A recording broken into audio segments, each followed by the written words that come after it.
매일 성경 본문 순서에 따라서 오늘은 에스겔 37장 15절부터 28절까지 우리 함께 관찰하고 묵상하고 또 이 새벽에 기도하는 시간을 갖도록 하겠습니다. 먼저 오늘 본문을 한번 관찰해 보도록 하겠습니다. 그러니까 전문맥이죠. 어제 본문이었던 37장 1절부터 14절에서 마른 뼈가 살아나는 환상을 보여주신 하나님께서 오늘 15절부터는 하나의 상징적인 행동과 앞으로 있을 하나님 백성의 하나됨에 대해서 말씀하시면서 다시 한번 이스라엘의 회복에 대한 소망을 주십니다. 16절부터 19절까지는 두 개의 막대기 이야기가 나오고 20절부터 마지막 28절까지는 이스라엘의 회복에 대한 말씀이 이어집니다. 자, 오늘 본문으로 한번 들어가 보겠습니다. 바로 전문맥에서 마른 뼈의 환상을 통해 하나님의 백성이 마른 뼈 같은 그들이 다시 살아나고 회복될 것을 보여주셨습니다. 그리고 15절입니다. 여호와의 말씀이 또 내게 임하여 이르시되 16절 함께 보십니다. 인자야 너는 막대기 하나를 가져다가 그 위에 유다와 그 짝 이스라엘 자손이라 쓰고 또 다른 막대기 하나를 가지고 그 위에 에브라임의 막대기 곧 요셉과 그 짝 이스라엘 온 족속이라고 쓰고 17절에 그 막대기들을 서로 합하여 하나가 되게 하라. 내 손에서 둘이 하나가 되리라. 아멘.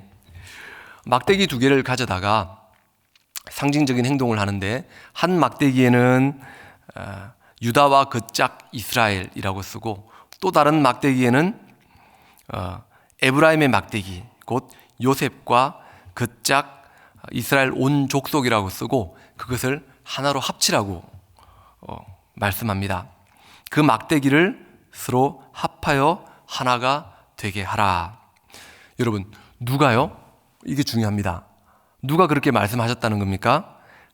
여호와께서 그렇게 하신다라고 하는 상징적인 행동입니다. 이스라엘 백성들이 그들의 노력과 그들의 간절한 바람으로 되는 것이 아니라 여호와께서 그렇게 만들어 줄 것이다 라는 겁니다. 에스겔의 특징이 에스겔서에 전체적으로 보면 나오는데요. 물론 환상도 있지만 그의 특별한 상징적인 행동들이 나옵니다. 그가 전반부에 심판의 메시지를 전할 때도 그의 상징적인 행동들이 등장하죠. 침묵하고 또는 벌거벗고 묶인 채로 누워있기도 하고 집에 벽에 구멍을 뚫기도 하고 이러한 이상적인 행동들, 이러한 상징적인 행동들은요, 그것을 듣는 사람들, 그 행동을 보는 사람들로 하여금 궁금증을 유발시킵니다. 왜 저러지? 왜 그렇게 할까? 라는 의문을 들게 하고 그리고 그 이후에 그 행동에 대한 설명들이 이어지게 됩니다. 자, 계속해서 18절, 19절에서는 이 상징적인 행동들에 대한 이유를 설명합니다. 18절입니다. 내 민족이 내게 말하여 이르기를 이것이 무슨 뜻인지 우리에게 말하지 아니하겠느냐 하거든. 19절 함께 보십니다. 너는 곧 이르기를 주 여호와께서 이같이 말씀하시기를 내가 에브라임의 손에 있는 바 요셉과 그 짝 이스라엘 지파들의 막대기를 가져다가 유다의 막대기에 붙여서 한 막대기가 되게 한즉 내 손에서 하나가 되리라 하셨다 하고. 자, 오늘 본문에서 하나님께서 이러한 상징적인 행동을 하라고 하시는 그 이유가 뭡니까? 어떻게 회복될 것인가 라는 그림을 보여주는 겁니다. 여러분, 우리가 매일 성경을 가지고 매일 새벽마다 우리가 이제 묵상하고 또 기도하는데요. 이 묵상할 때 가장 중요한 게 관찰입니다. 이 관찰할 때 또 중요한 것 중에 하나가 뭐냐면 무엇을 강조하고 있는지를 찾아내는 게 중요합니다. 그 강조하는 것을 찾기 위해서 가장 기본적인 게 오늘 이 본문에서 반복되는 것이 무엇인가, 반복되는 단어나 반복되는 구절이 무엇인가를 찾는 건데요. 오늘 본문에 보면 유독 많이 반복되는 단어가 있습니다. 바로 하나라는 단어입니다. 16절에 보니까 막대기 하나, 또 16절에 다른 막대기 하나, 17절에 서로 합하여, 원문에는 여기도 하나라는 단어가 쓰입니다. 그리고 하나가 되게 하라, 둘이 하나가 되리라. 19절에 한 막대기, 또 19절에 내 손에서 하나가 되리라. 22절에 가면 한 나라, 한 임금, 그리고 24절에 가면 한 목자. 여기서 하나라는 단어가 무려 10번이나 반복해서 나옵니다. 두 개의 막대기를 하나로 합치는 이 행동, 이것은 하나된 이스라엘의 회복을 보여주고 또 그것을 강조하는 이 단어라는 겁니다. 유다만이 아니라 이미 오래전에 멸망했던 에브라임을 중심으로 일어났던 북이스라엘까지도 함께 회복될 것이다. 계속해서 하나 되는 이스라엘의 회복이 나오는 겁니다. 여러분, 오늘 이 하나라는 단어뿐만 아니라 또 반복되는 단어가 있습니다. 25절 이하에 가면 영원히, 영원한, 영원하게라는 단어가 계속해서 반복됩니다. 반복은 뭐라고요? 강조라고 말씀드렸습니다. 그러니까 하나 되게 하는 것도 오늘 이 본문을 관찰하면서 중요한 하나의 단어가 될 수 있고, 또 영원히라는 단어 역시 하나님께서 오늘 이 그림을 통해서 우리에게 강조하시는 겁니다. 또 하나 더 강조하는 게, 반복되는 게 나오는데요. 23절에 가면 23절에서 하반절에 그들은 내 백성이 되고 나는 그들의 하나님이 되리라. 그리고 27절에 가면 또 반복됩니다. 나는 그들의 하나님이 되고 그들은 내 백성이 되리라. 오늘 이 반복되었던 이 세 가지 이 단어와 문장이 오늘 이 본문을 우리가 해석하고 묵상하는데 가장 중요한 역할을 하게 된다는 것을 우리가 마음속에 담아두고 계속해서 20절로 넘어가겠습니다. 20절입니다. 너는 그 글 쓴 막대기들을 무리의 눈앞에서 손에 잡고, 21절 함께 보십니다. 그들에게 이르기를 주 여호와께서 이같이 말씀하시기를 내가 이스라엘 자손을 잡혀간 여러 나라에서 인도하며 그 사방에서 모아서 그 고국 땅으로 돌아가게 하고. 여러분, 많은 사람들이 자신의 의지와는 상관없이, 물론 이스라엘의 범죄와 타락이 그 원인이 되긴 했지만, 자신의 의지와는 상관없이 사로잡혀서 강제로 포로로 끌려왔습니다. 또 기근이나 전쟁을 피해서 다른 나라로 도망갔던 사람들 역시 적지 않았습니다. 고향을 등지고 떠날 수밖에 없었던 사람들을 누가요? 여러분, 누가? 여호와께서 다시 돌아가게 할 것이다 라는 겁니다. 계속해서 회복의 메시지를 던져주고 있습니다. 여러분, 재밌는 건요, 에스겔서 전체에 보면 내가 여호와인 줄 너희가 알리라 라고 하는 표현이 60회가 넘게 등장합니다. 또 나 여호와가 말하였으니 이루리라, 이 말씀 역시 계속해서 반복합니다. 그러니까 반복은 강조입니다. 그러니까 에스겔서 전체를 통해서 이 말씀이 반복되고 있다고 하는 것은 하나님께서 에스겔서 전체를 통해서 이 말씀을 듣고 있는 포로로 잡혀있는 1차 독자들에게 주시는 그 말씀이 뭡니까? 나 여호와가 말하였으니 이루리라. 그런즉 너희는 내가 여호와인 줄 너희가 알리라. 그래서 요한은 약속하신 것을 반드시 지키고 그것을 이루고 행하는 여호와다라는 것을, 그러한 분임을 강조하는 겁니다. 그렇게 해서 반복적으로 말씀하시는 거죠. 22절입니다. 그 땅 이스라엘 모든 산에서 그들이 한 나라를 이루어 한 임금이 모두 다스리게 하리니 그들이 다시는 두 민족이 되지 아니하며 두 나라로 나누이지 아니할 것이다. 23절 같이 보시겠습니다. 그들이 그 우상들과 가정한 물건과 그 모든 죄악으로 더 이상 자신들을 더럽히지 아니하리라. 내가 그들을 그 범죄한 모든 처소에서 구원하여 정결하게 한즉 그들은 내 백성이 되고 나는 그들의 하나님이 되리라. 아멘. 여호와께서 흩어진 자들을 이스라엘 땅으로 다시 데려오셔서 한 임금의 통치를 받게 하실 뿐만 아니라 이들이 우상과 가증스러운 것들과 죄악으로 자신을 다시 더럽히지 않게 될 것입니다. 그리고 가장 중요한 구절이죠. 그들은 내 백성이 되고 나는 그들의 하나님이 될 것이다.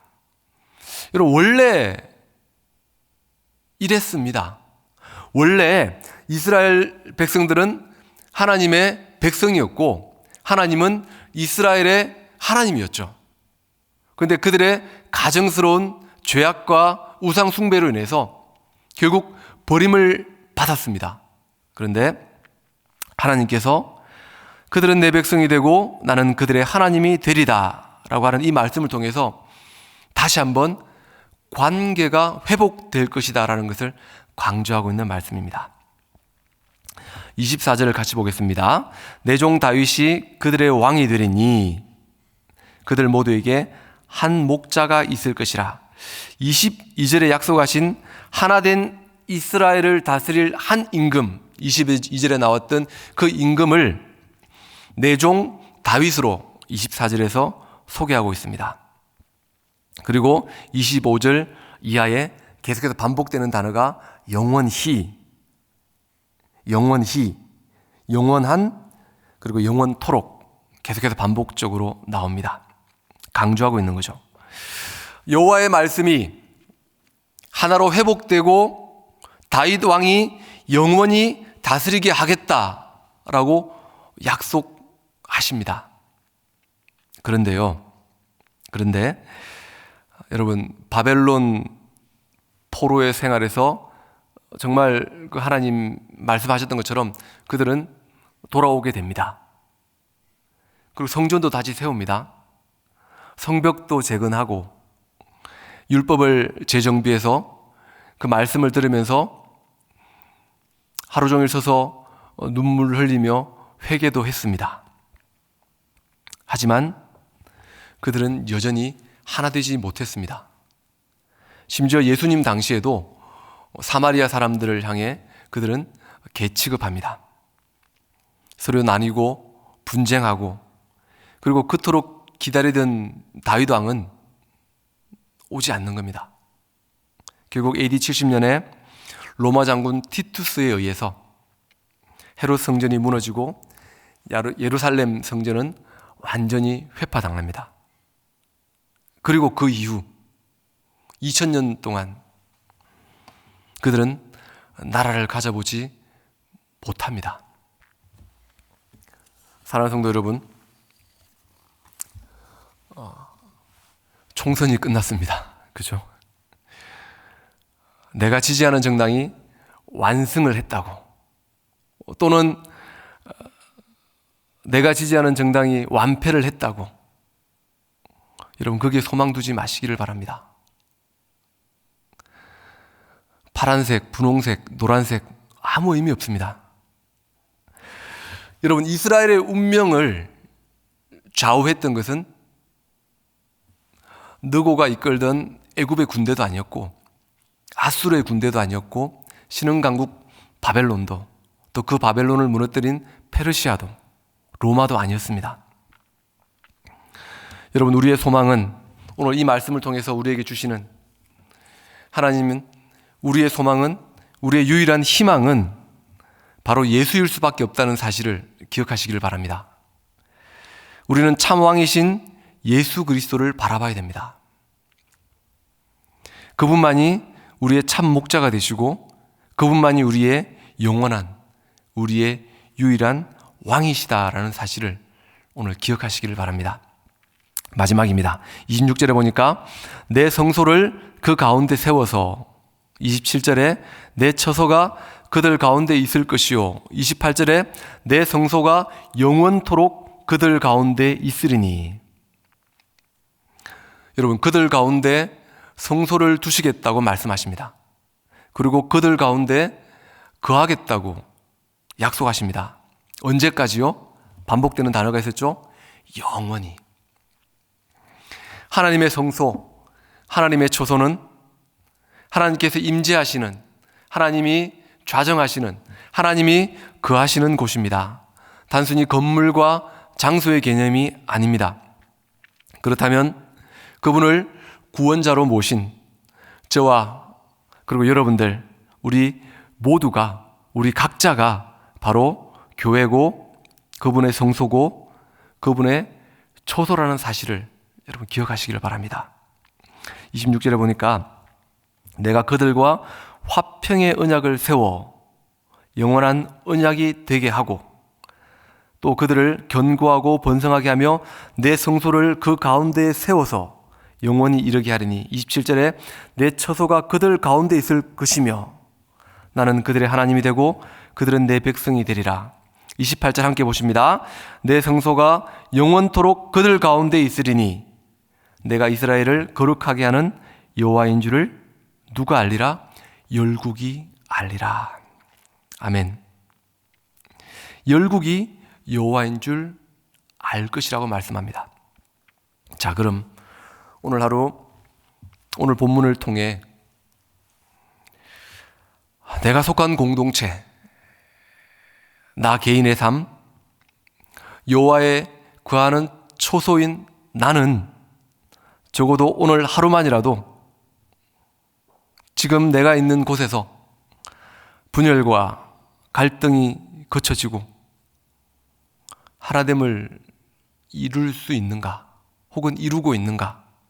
분명히 화평의 언약을 세우시고 그 가운데 처소를 주시고 또 영원토록 함께 하신다고 했는데 여호와의 처소인 나는 범죄와 타락으로부터 나를 통해 내 주변에 있는 사람들이 벗어나고 있는가? 당연히 내 힘으로는 안 됩니다. 그래서 우리에게는 누가 필요한 겁니까? 우리의 유일한 소망이신 그분이 필요하다는 겁니다. 한 목자, 그리스도, 영원한 왕이신 예수, 그분만이 영원한 하나됨을 이룰 수 있다는 겁니다. 사랑하는 성도 여러분, 마른 뼈와 같았던 나에게 주의 말씀으로 주님은 생기를 불어넣어 주셨고 소망 없어 보이는 인생에게 기꺼이 끝까지 당신의 백성으로 세우시려는 그분의 일방적인 사랑과 그리고 그 언약, 그 감격이 누려지는 하루 되시기를, 오늘 하루 영원한 산소망 되신 그분을 꼭 붙잡는 저와 여러분들 되시기를 간절히 소원합니다. 오늘 이 말씀 다시 한번 묵상하시면서 오늘 하루 유일한 소망 되신 주님만이 정말 나에게 필요합니다 라고 고백하는 하루 되시기를 간절히 소원합니다. 이제 같이 기도하시다가 또 함께 기도하고 돌아가시도록 하겠습니다. 기도하겠습니다. 하나님, 이스라엘 백성의 포로로 잡혀갔던 그들, 마른 뼈와 같았던 그들에게 산 소망이 되시는 주님께서 또 유일한 희망을 약속하시고 회복을 보여주셨는데, 하나님, 시간이 지나고